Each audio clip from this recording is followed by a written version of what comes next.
ama ko na mit hilong umma za ngày na thun te adon bun no min i o ngai la i ham i sei ziu chu ton si na mol pho ti cha hu do ding bo na thun si ham ei don bun lo ding da gel do zin lung hay na za lo pieng tha hat som lo ve cross tung lo va pi tha te hu hin sang lo ding ne hello mo ko gi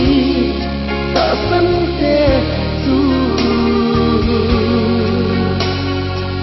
mang kha ding a hi ve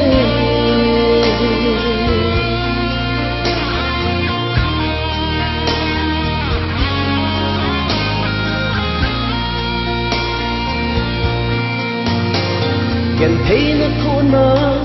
lung kham na te ho Krista zala dina na ta sangai sa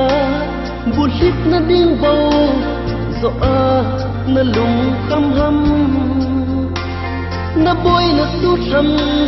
ding ding se a bo Yesu na ngai gat ham ama ta chen khom di Krista ai de ye lung hay na giao lo pieng tha hat som lo ve cross tung lo va pi tha te hu hin sang lo ding de hello mo ko gi ta san te su mang kha ding a hi ve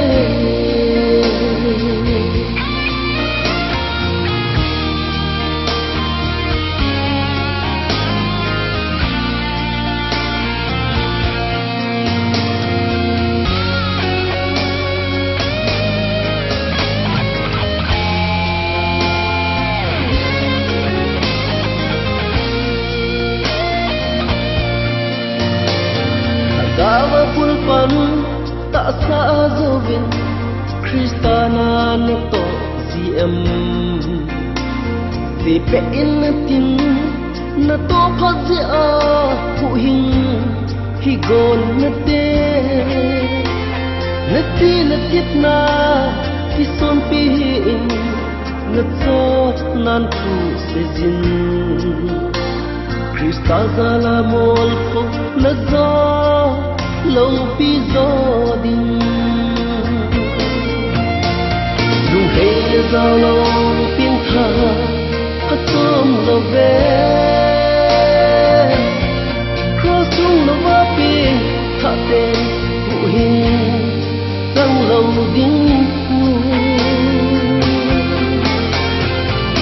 ne hello mo ko gi ta san te su mang kha ding a hi ve chỉ thấy ta in kho mang te